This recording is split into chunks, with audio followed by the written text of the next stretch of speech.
ناظرین، آپ کا استقبال ہے ہمارے اس شو میں جس کا نام ہے ورڈ آف گاڈ۔ یہ ایک پہلی سیریز ہے جو ہماری طرف سے،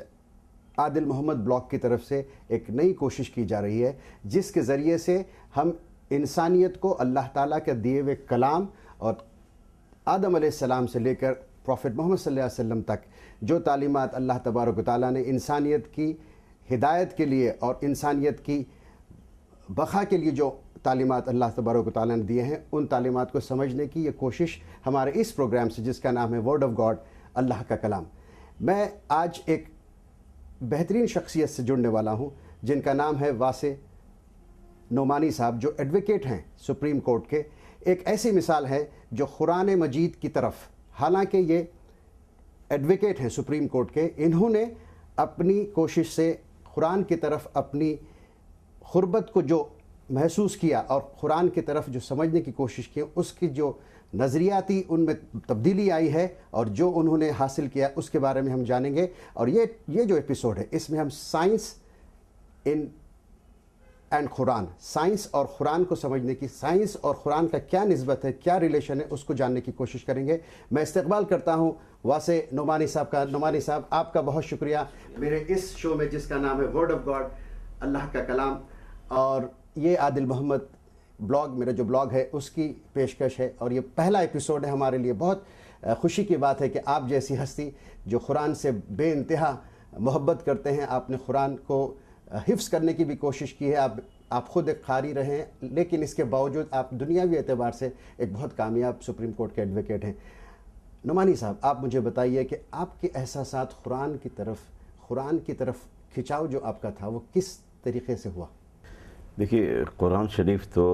دنیا کی جیسی بھی زندگی جس کی بھی ہے، سب کے لیے یہ ایک گائیڈ لائن ہے، سب کے لیے ایک ہدایت کی کتاب ہے۔ چاہے ہندو ہو، چاہے مسلم ہو، چاہے سکھ ہو، چاہے عیسائی ہو، سب کو اس کو کہا گیا ھذا بلاغ للناس،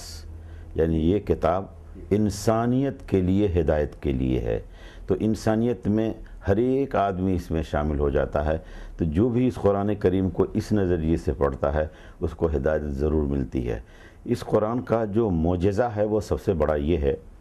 کہ حضور اکرم صلی اللہ علیہ وسلم نے ارشاد فرمایا تھا کہ اس میں اتنے عجائبات ہیں، اتنے میریکلز ہیں کہ قیامت تک لوگ اس پہ ریسرچ کرتے رہیں گے، سائنٹسٹ لوگ اپنے اپنے خیالات کا اظہار کرتے رہیں گے، بے پناہ سوالات نئے نئے اٹھیں گے۔ جو آدمی اس سمندر میں غوطہ لگائے گا، اس کو موتی کی شکل میں جواب ملے گا، اور یہ جواب ان کو ہمیشہ قیامت تک ملتا رہے گا۔ تو یہ قرآن کریم باضابطہ پوری کائنات، پورے سنسار، چاند سورج، کہکشاں، ملکی وے، انسان، زمین، پیڑ پودے، سمندر کی موجیں، پتھر کی آواز، سب کے بارے میں قرآن کریم میں ہدایت، ساری مخلوق کے بارے میں، اللہ تعالیٰ کی پیدا کی ہوئی ساری مخلوق کے بارے میں جی ہدایت ملتی ہے، گائیڈ لائنس ملتے ہیں۔ اس لیے جو بھی آدمی کیا مطلب، یہاں تک کہ میں آپ کو بتا رہا ہوں کہ اس قرآن پہ وہ لوگ بھی ریسرچ کرتے ہیں جو قرآن میں یقین نہیں رکھتے ہیں، اس زبان کے مالک لوگ یقین کرتے ہیں خالی یہ پتہ لگانے کے لیے کہ میرے سامنے یہ پرابلم ہے، اس کا حل کیا قرآن مجید میں ہے،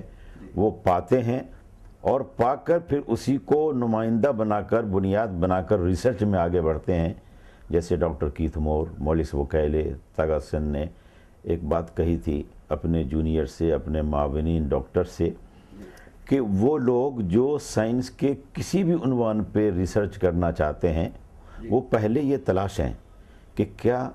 اس مسئلے کا ریفرنس، حل کی بات میں نہیں کر رہا ہوں، حوالہ قرآن شریف میں بھی ہے کیا؟ تو جب وہ معلوم کریں گے تو جو جانتے ہیں قرآن کو میننگ کے ساتھ وہ ان کو بتا سکیں گے کہ ہاں ریفرنس ہے۔ جب وہ ریفرنس مل جائے قرآن میں تو اس کو آپ اصول بنا لیجئے،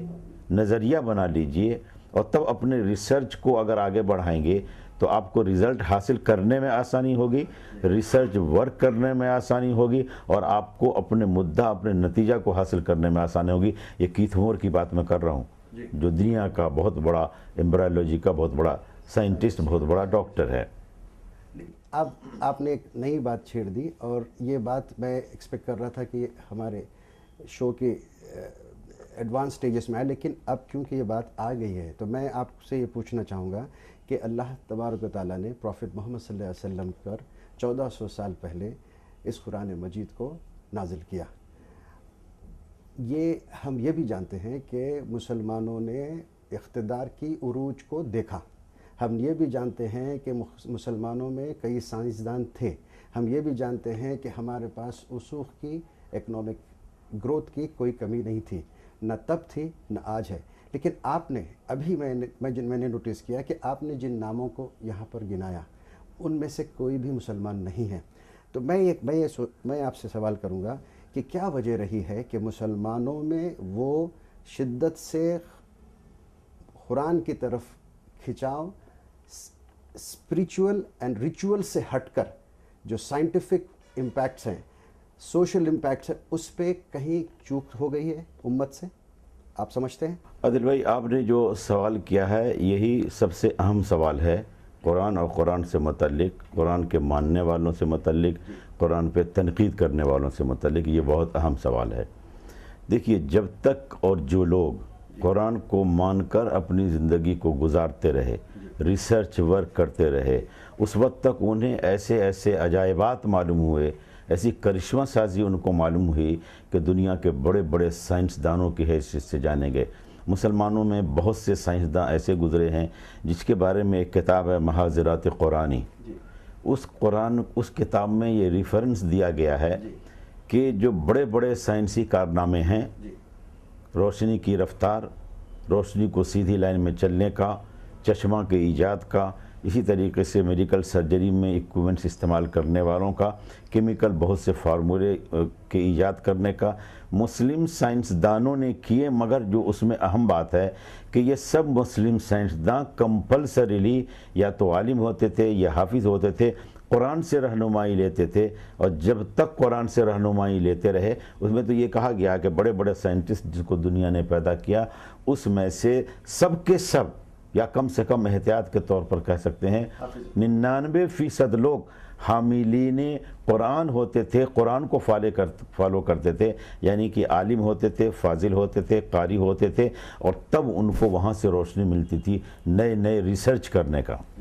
ہماری بدقسمتی یہ ہے کہ نہ ہم سائنس کو ٹھیک سے پڑھ پاتے ہیں، نہ ہم قرآن کو ٹھیک سے پڑھ پاتے ہیں، اسی لیے بیچ میں ہم ادھر سے ادھر پنڈولم کی طرح گھوم رہے ہیں۔ اگر سائنس کو پڑھائیں گے، سائنسی فارمولے کو لائیں گے،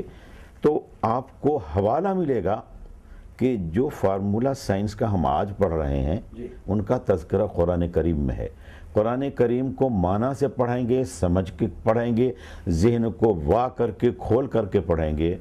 تو قرآن کی آیات سے معلوم ہوگا آپ کو کہ اس میں یہ میریکلز ہیں۔ سائنس نے جن چیزوں کو پتہ لگا لیا ہے اس کا حوالہ قرآن مجید میں موجود ہے، اور ابھی قیامت تک جو ریسرچ کرنا ہے وہ بھی راز اسی قرآن شریف سے آشکار ہوں گے۔ تو اس وقت کے جو قرآن کے ماننے والے لوگ ہوتے تھے، عالم فاضل ہوا کرتے تھے، وہ سائنٹسٹ بھی ہوتے تھے، اور سائنٹسٹ ہونے کی وجہ سے قرآن کو سمجھنے میں آسانی ہوتی تھی، اور قرآن کے ماننے والے چونکہ ہوتے تھے اس لیے سائنسی انکشافات ان کے ذہن میں ہوتے تھے اور مکمل طور پر سائنس کے موجد قرار دیے گئے۔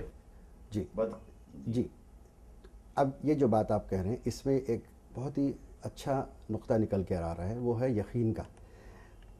مسلمانوں میں یہ یقین ہونا ضروری ہے کہ اللہ کے کلام پہ اس کو پوری طریقے سے مکمل ایمان ہو، یقین ہو۔ اسی طریقے سے اللہ کی ذات پہ، نبیوں پہ، آخری نبی محمد صلی اللہ علیہ وسلم پہ، یعنی ہر حرف اور ہر سینٹنس کو یقین کے دائرے میں دیکھ کر اس پہ ایمان لانا۔ تو جب ہمارے پاس آپ نے جیسے کہا کہ وہ لوگ حافظ قرآن ہوتے تھے، وہ تو عربی داں بھی تھے، اور وہ لوگ جو ہے سائنٹسٹ بھی ہوتے تھے جو مسلمان تھے، ان سب کی جو کوششیں تھیں وہ یقیناً اس یقین کی بنیاد پہ تھی جس کی ہم یہاں بات کر رہے ہیں۔ تو کہاں پھر ایسے ہو گیا کہ ہم یہ ماڈرن ایج میں 400-500 سال کی جو سائنٹیفک گروتھ ہے اور ریسنٹ 100 ایئرس میں یہ کیسے ہو گیا کہ ہم نے اتنی بڑی دولت کو، اتنی بڑی ذمہ داری کو، اور اتنا بڑا جو علم ہمارے پاس اللہ تعالیٰ نے نبی کے ذریعے سے ہم تک پہنچایا تھا، اور یہ ذمہ داری امت پہ تھی کہ ہم اس بات کو دنیا تک پہنچائیں اور عام کریں اور اس میں سے سبق لیں اور دنیا کو بہتر سے بہتر جگہ بنائیں، انسانیت کی خدمت کریں۔ تو یہ سارا کچھ جو ذمہ داری ہماری تھی، اشرف المخلوقات انسان تو ہے ہی ہے، لیکن سب سے بہترین امت محمد صلی اللہ علیہ وسلم کی ہے، یہ ہم سب جانتے ہیں۔ تو کہاں پہ آپ سمجھتے ہیں، بیکاز میں تو جانتا ہوں کہ ریلیٹیولی ہم اگر بات کریں، یہاں پہ بات ہو رہی ہے جو ایمان نہیں لائے، اور جو ہم بات کر رہے ہیں جو ایمان میں ہیں، تو کیوں ہم سے اتنی بڑی چوک ہو گئی کہ ہم اس سسٹم کو، وہ کنٹینیوٹی کو برقرار رکھنے میں فیل ہو گئے؟ دیکھیے، دو بات آپ نے کہی ہے۔ پہلی چیز یہ کہی ہے کہ کچھ چیزوں میں یقین کرنا دیکھ کر، کچھ چیزیں ایسی ہیں کہ دیکھیے چاہے مت دیکھیے یقین کرنا پڑے گا۔ جو ایمان کی حالت ہے، اللہ تبارک تعالیٰ کے فرشتے، کتاب، تمام ملائکہ، تمام انبیاء، اس میں یقین کرنے کی بات ہے۔ وہ اس میں ان کو ضرورت نہیں پڑتی ہے کہ ثبوت لا کے دیجئے تب وہ یقین کریں گے، ان کو تو یقین کرنا ہی کرنا ہوگا۔ لیکن اللہ تبارک تعالیٰ کی کرشمہ سازی دیکھیے کہ انہوں نے وہ چیز جس کے بارے میں انسان کی جانکاری نہیں ہوتی تھی، انسانوں سے ہی ریسرچ کروایا اور کہلا دیا کہ دیکھو یہ سب ساری چیزیں موجود ہیں، تو اس کے ایمان کو پختگی ملی۔ یعنی یہ کہ بغیر دیکھے ہوئے ایمان لانا ضروری ہے، دیکھ کر اپنے ایمان کو اور مضبوط کرنا ضروری ہے۔ اس وقت جب ہم خدا میں یقین رکھتے تھے، قرآن کو فالو کرتے تھے، قرآن کے قانون کو ہم مانتے تھے، اس وقت ہمیں ساری کامیابی ملتی گئی۔ سائنس میں نئے نئے ایجادات کیے، اور ایسے ایسے ایجادات ہم نے کیے ہیں کہ پوری دنیا آج اس کو مانتی ہے کہ اس کے فلانے سائنٹسٹ ہیں، فلانے سائنٹسٹ ہیں۔ ہمارے ساتھ ظلم یہ ہوا کہ جو ہمارے مسلم سائنٹسٹ تھے جنہوں نے ایجاد کی ہے سائنٹیفک بہت سے فارمولوں کو، ان کے نام تک کو بدل دیا گیا، ان کے ریسرچ ورک کو اپنا کر کے مس گائیڈ کر کے انہوں نے اپنا بنا لیا۔ اچھا، یہ تو پھر کانسپریسی ہو گئی، ایک فتنہ ہے جس کا ہمیں مقابلہ بھی کرنا تھا۔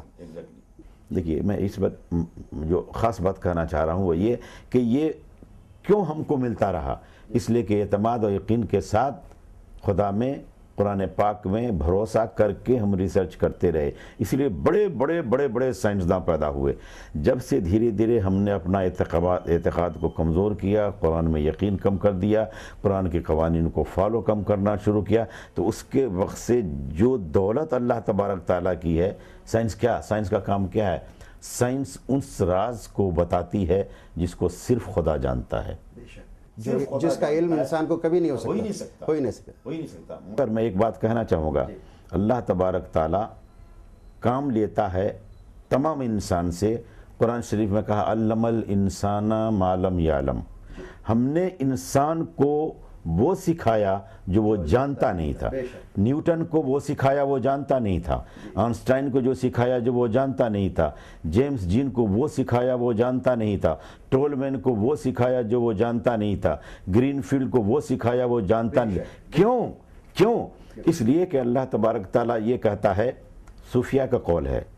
کنت کنزا مخفیا فاردت ان اعرف فخلقت خلقا۔ صوفیہ نے اس میں یہ بات کہی ہے، اللہ تبارک تعالیٰ تو